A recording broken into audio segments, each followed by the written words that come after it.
Como dijimos en el anterior vídeo, esto produjo entre los siglos XVIII y XIX un incremento demográfico hasta la tercera revolución demográfica, que ya se dio sobre todo en el siglo XX, con la producción en masa, el modelo económico capitalista, la sociedad de masas, el camino hacia el estado del bienestar, muchos factores que dio a un gran aumento demográfico en el siglo XX. Que bueno, ya poco a poco, sobre todo en los países más desarrollados, se está mermando bastante conforme nos hemos ido acercando al siglo XXI y por supuesto en las 2 décadas que llevamos del siglo XXI. Son principalmente esas 3 revoluciones demográficas.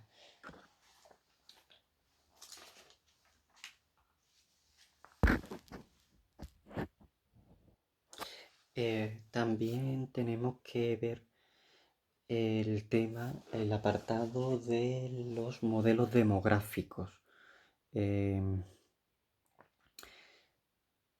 Generalmente hablamos de modelo demográfico tradicional y modelo demográfico moderno. Pero entre un tipo de modelo demográfico y otro se dan también una transición demográfica y una transición epidemiológica. Por ejemplo, y vamos a tratar el porqué. Vamos a ver. El modelo demográfico tradicional es muy longevo en el tiempo, muy longevo en las distintas etapas históricas.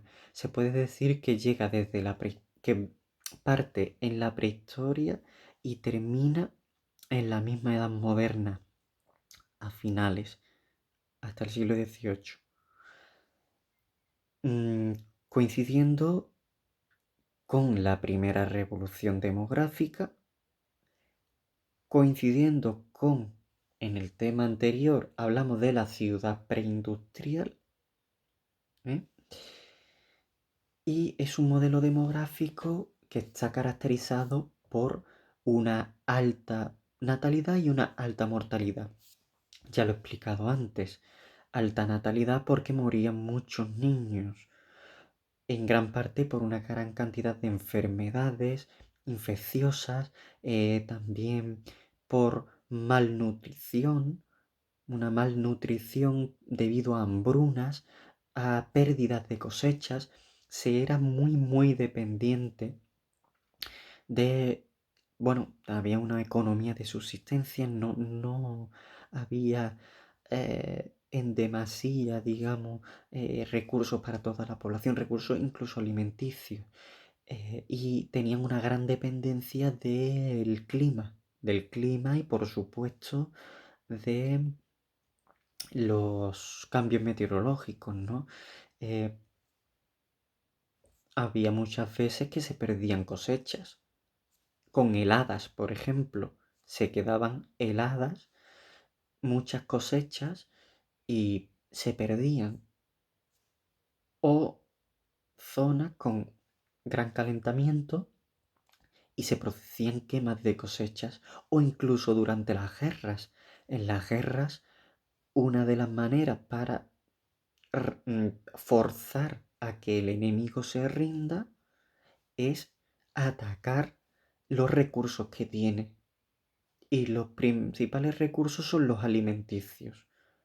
Y si son los principales recursos los alimenticios, es de lógica que en muchas guerras, pues, los ejércitos, los tercios enemigos, pues, eh, atacasen los campos, las cosechas, las quemasen, las cosechas de los enemigos para forzar la rendición, porque con eso se quemaba toda la producción. Claro, esto repercutía en la población general, ¿no? La población llana.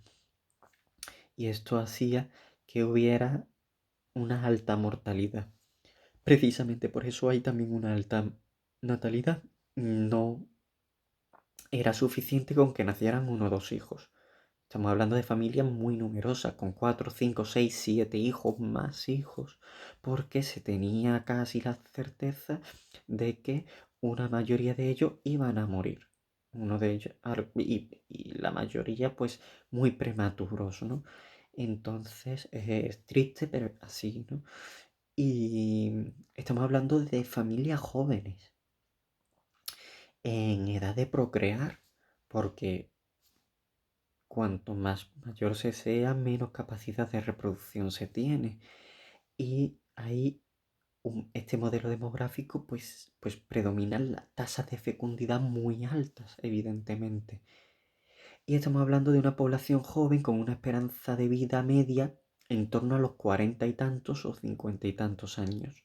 Es decir, muy por debajo de los 80 y pico de años en los que nos encontramos hoy día. Estos son grandes características generales que se ven en los modelos demográficos, por una parte.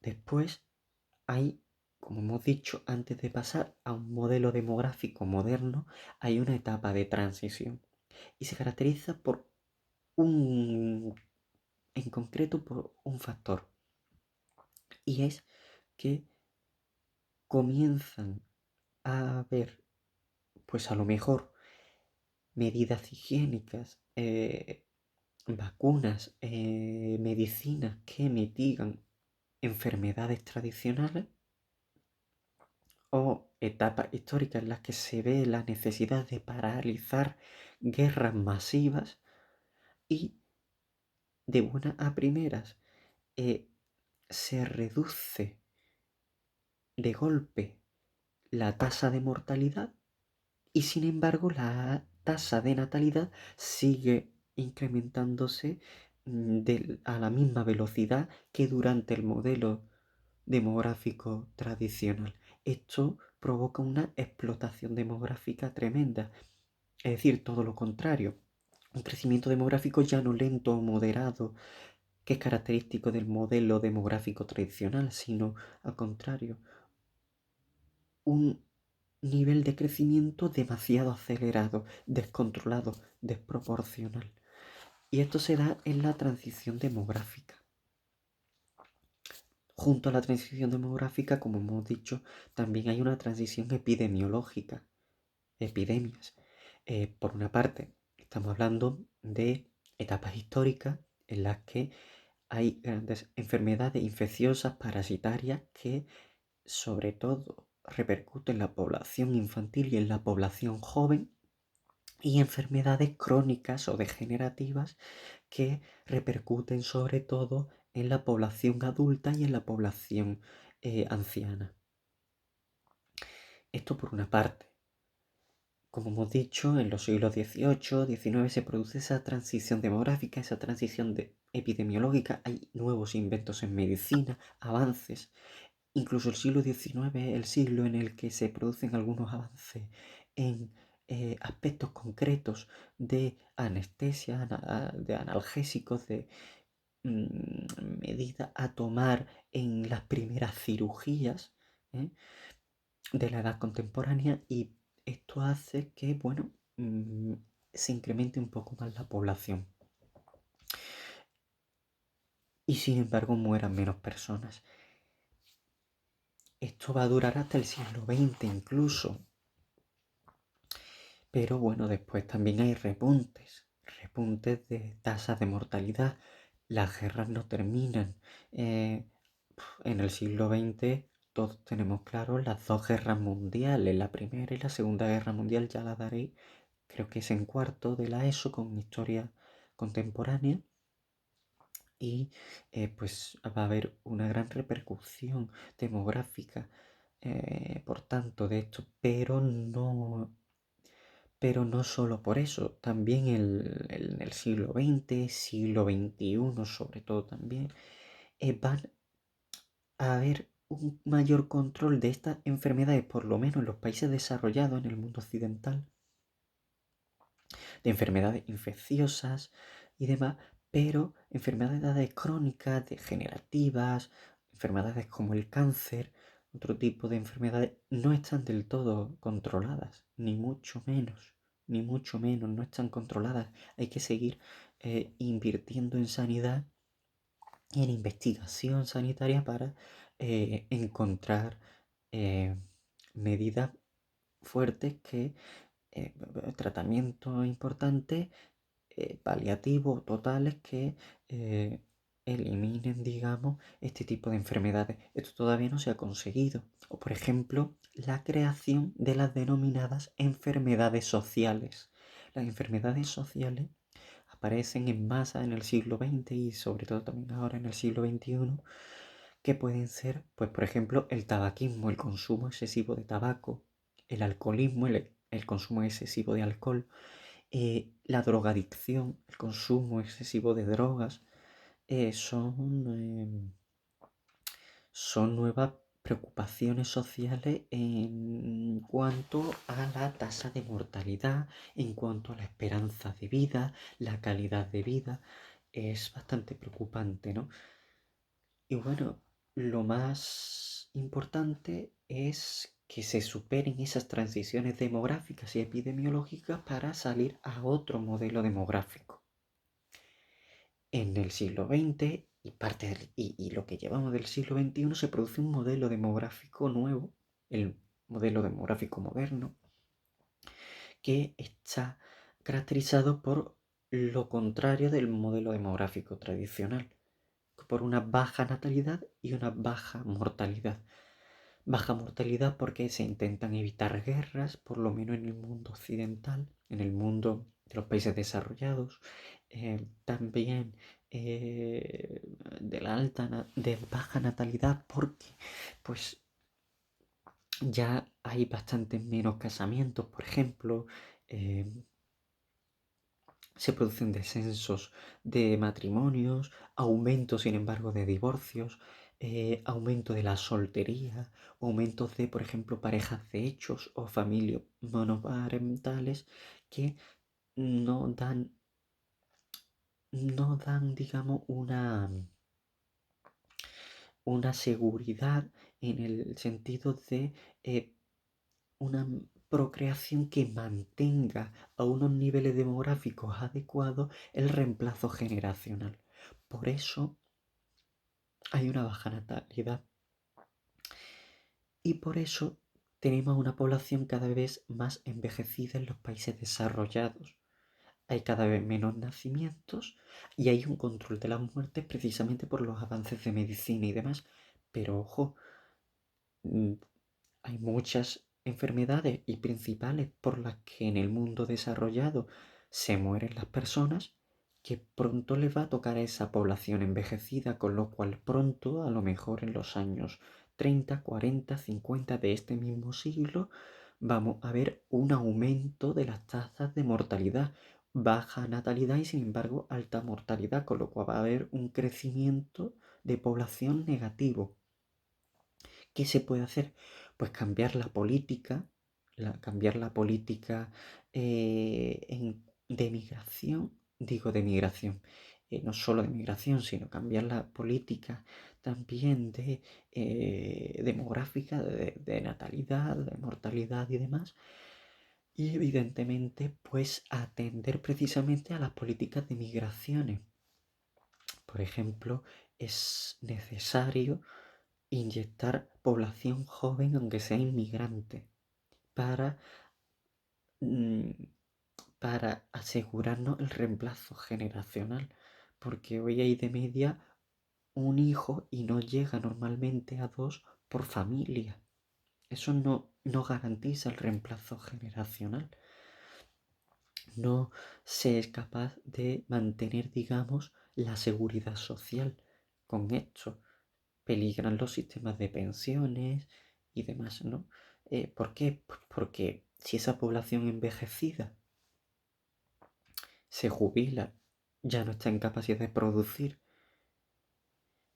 y hay que mantener sus pensiones, evidentemente tiene que haber suficiente población joven que trabaje, que mantenga la economía y que evidentemente pague una serie de impuestos que puedan, digamos, mantener este sistema de seguridad social que tenemos, tanto sanitario como de pensiones, el futuro, ¿no? Garantizado, ¿no? Del famoso estado del bienestar, que esto ya también lo estudiaréis más adelante.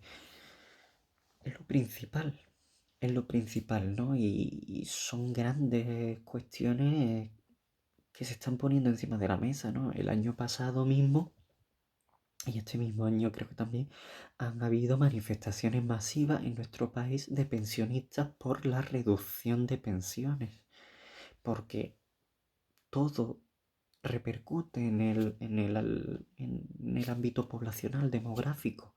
O por ejemplo, tenemos que tener en cuenta también que este tema que hablamos ayer de el sector del sector industrial, del sector terciario, que es los sectores en los que más se invierte, sin embargo en el primario no, y el primario es el sector más relacionado con la industria de alimentación, ¿no?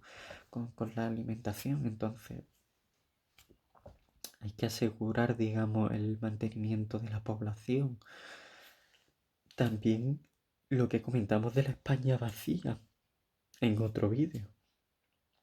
Es preocupante el vacío demográfico que hay en algunas zonas de España.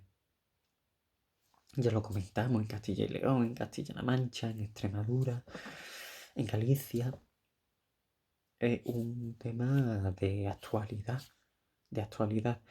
Y también repercute en las tasas de natalidad, en las tasas de mortalidad, en toda la demografía, con las políticas, con qué tipo de políticas se lleva a cabo, por ejemplo, con prácticas actuales como el aborto o la eutanasia. Eso evidentemente repercute de una manera o de otra en las tasas de natalidad y en las tasas de mortalidad dentro de la demografía. Hay países que adoptan unas políticas pronatalistas y unos países que adoptan unas políticas antinatalistas. Por ejemplo, hay países que adoptan políticas pronatalistas como Suecia, Noruega, Finlandia, mm, financiando, por ejemplo, ayudas a familias numerosas o con permisos de paternidad y de maternidad, mm, becas para, para familias también numerosas, en fin, varias medidas, ¿no? También hay países que tienen una política contraria, ¿no? Una política antinatalista, antinatalista, como pueden ser la India o China, porque son dos países superpoblados, entonces tienen un incremento demográfico muy grande y que los recursos que tienen o que pueden obtener del exterior no sea suficiente para mantener a toda la población. Entonces adoptan unas políticas contrarias. Políticas, por ejemplo, de planificación familiar. Por ejemplo, China hasta hace no tantos años tuvo la política del hijo único. Se daban pues ayuda, se financiaba el hecho de tener un solo hijo por familia o incluso se penalizaba si se tenía pues más de un hijo por familia, porque se trata de moderar el crecimiento demográfico en estos países. O por ejemplo, son países en los que se financia el hecho de proporcionar a la población métodos anticonceptivos o abortistas o de cualquier otra índole para que se reduzca la población. Para que se reduzca la población. Es otra política. Son, digamos, dos políticas enfrentadas, dos políticas distintas, dos políticas que tratan de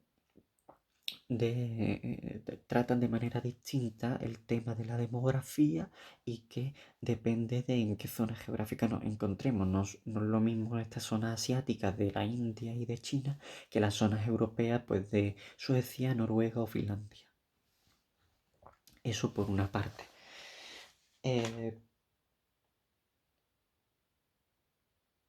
Bueno, hasta aquí quedaría, digamos, zanjado el tema de la parte de población y demografía. Y ahora vendrá una parte más, digamos, enfocada a las migraciones. Bueno, en cuanto a las migraciones, ya comentamos en su día, vamos, ya he dicho que he hecho un poco de mención en estos apartados anteriores en el sentido del aporte del saldo migratorio, ¿no?, al crecimiento natural, que da el crecimiento real, las migraciones pues para poder un poco repercutir menos en el nivel de, de la natalidad, de la mortalidad en el modelo demográfico moderno, ¿no? Paliar un poco más los cambios en el aspecto negativo. Y bueno, pues ahora en esta parte en esta parte del apartado vamos a tratar los movimientos migratorios, sus características, qué flujos migratorios son los más importantes y también pues un poco el tema de las conclusiones, las perspectivas de futuro que hay en todo este tema del crecimiento demográfico o de la reducción del crecimiento demográfico, los recursos que hay, estas políticas pues o pronatalistas o antinatalistas, como hemos comentado en el apartado este de la demografía, dependiendo de los recursos que tengamos, los recursos naturales, los recursos materiales que tengamos en una zona o en otra. Y bueno, pues con esta ya terminaríamos la parte global del tema de población, demografía y migraciones, que es la última parte que nos toca. Para empezar, las migraciones son movimientos de población, se han dado a lo largo de todas las etapas históricas y son movimientos de población que generalmente no tienen mucho que ver con el ocio o con, bueno, pues vacaciones, no, sino generalmente han tenido que ver con la mejora de la calidad de vida, con la búsqueda de trabajo u otros factores que ahora vamos a ver. En el mundo globalmente se dan flujos fijos más o menos de migraciones. Los elementos principales de una migración, de las migraciones, perdón, en los países, los principales elementos son los emigrantes y los inmigrantes. Los emigrantes son, pues digamos, la población que se va. Por ejemplo, la población española que se va a otros países europeos, por ejemplo, como Alemania o como Francia, a residir allí, a buscar trabajo porque aquí no encuentra. Por ejemplo, esos son emigrantes. Después los inmigrantes, lo contrario, son personas que vienen de otras zonas a un país que no es el suyo en busca de lo mismo, en busca probablemente de una mejora de la calidad de vida o de trabajo. Por ejemplo, marroquíes, por ejemplo, personas del norte de África que vienen a pues, los países mediterráneos, que es los que más les toca de cerca, ¿no?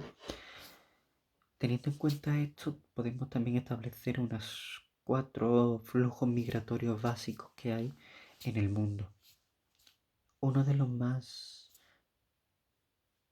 numerosos son los flujos migratorios de sur a norte, de países subdesarrollados a países desarrollados, como por ejemplo de África a Europa o de Latinoamérica a Estados Unidos o a Canadá.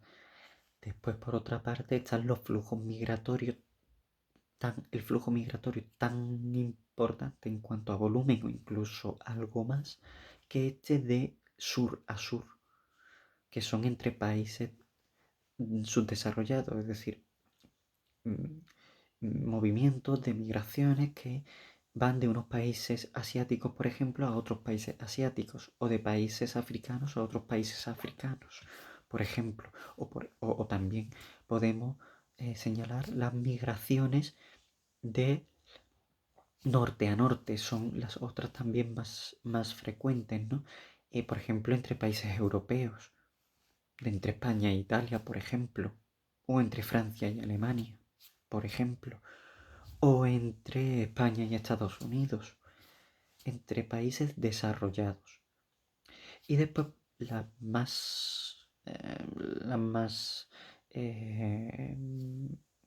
menos frecuentes, perdón, son las de norte a sur. Por ejemplo, no siempre se refiere a localización geográfica, sino en el sentido de norte identificado con los países desarrollados y sur identificado con los países subdesarrollados. Un ejemplo podría ser Portugal y Brasil. Brasil era una antigua colonia del Imperio portugués en la Edad Moderna y Portugal se considera uno de los países desarrollados dentro de la Unión Europea y Brasil un país subdesarrollado o al menos en vías de desarrollo. Y bueno, también está hoy día con las miradas puestas en Brasil en cuanto a uno de los países emergentes, ¿no? Por esto de que está en vías de desarrollo, pero no llega a la calificación de momento de país desarrollado. Por ejemplo, podría ser, o por ejemplo las migraciones de ciertas personas que han nacido en países desarrollados, han tenido una crianza en los países desarrollados, pero deciden ir a vivir a los países subdesarrollados, sencillamente para estar allí con los más pobres o con ONG o con asociaciones religiosas que están atendiendo a los más desfavorecidos, ¿no? Son migraciones de norte a sur. Son menos frecuentes que las otras migraciones. Esto en cuanto a los flujos migratorios. También tenemos que hablar de las características de estos flujos migratorios. Por una parte, tenemos migraciones que son estacionales, por ejemplo, para la recolección de frutas. Hay temporeras, inmigrantes que vienen simplemente en temporadas de recolección, de cosechas, ¿no? Otros que son temporales, se quedan en otro país distinto durante un tiempo determinado o emigraciones definitivas para quedarse definitivamente, de por vida. Después hay otras como por ejemplo las migraciones voluntarias o involuntarias, ¿no? Las migraciones voluntarias generalmente obedecen a búsqueda de empleo, a búsqueda de una calidad de vida mucho mayor, mucho mejor que la que se tiene. Y las involuntarias, pues muchas veces se identifica con persecuciones políticas, persecuciones religiosas. Un caso actual es el caso de los refugiados en Europa. Son migraciones involuntarias, no son voluntarias. Otras migraciones pues son las nacionales o las internacionales. Hemos hecho algo de mención también creo que en el tema de urbanismo. Por ejemplo, migraciones internas pueden ser entre provincias españolas, por ejemplo, o entre comunidades autónomas españolas. Esas son migraciones internas. Lo que dijimos de la población joven de la España vacía, que no ve un gran atractivo en esas zonas para quedarse allí y se producen esas migraciones pues hacia las zonas de costa del litoral, como por ejemplo la Comunidad Valenciana, la Comunidad de Andalucía o la Comunidad Autónoma de Cataluña. Son migraciones internas, pero después, por ejemplo, tenemos las migraciones externas, ¿no? Las migraciones, perdón, las migraciones nacionales y también tenemos las migraciones internacionales, ¿no? Entre países, como hemos dicho. Y también las migraciones legales o ilegales, respetando los marcos jurídicos legislativos de los países receptores de población inmigrante o sin respetar esos marcos jurídicos. Por eso se califican de migraciones legales o migraciones ilegales. Principalmente son las características. Se pueden dividir en más características, pero son las principales. Tenemos evidentemente países emisores y países receptores. Los países emisores son los que emiten esa población que quiere cambiar de nivel de vida, que quiere mejorar la vida, ¿no? Y es una población joven que se va de los países de origen.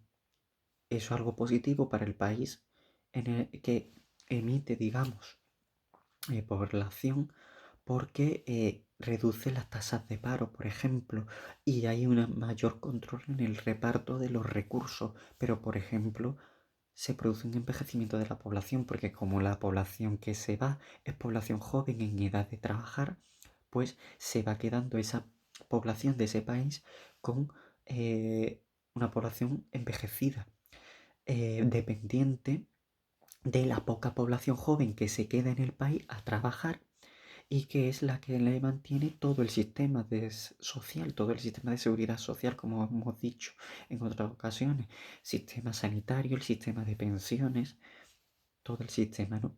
Y los países receptores es un poco lo contrario.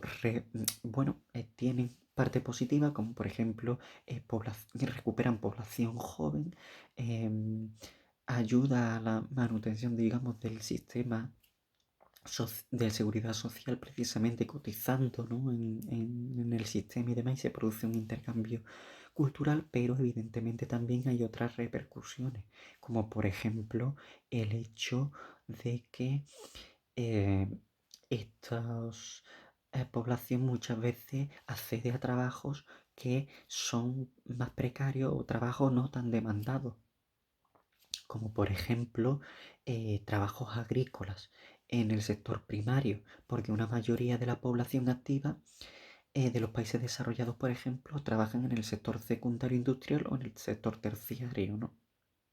Del comercio, de la hostelería, del turismo, y también se dedican a otro tipo de actividades, como por ejemplo en telecomunicaciones, en cosas muy concretas, ¿no?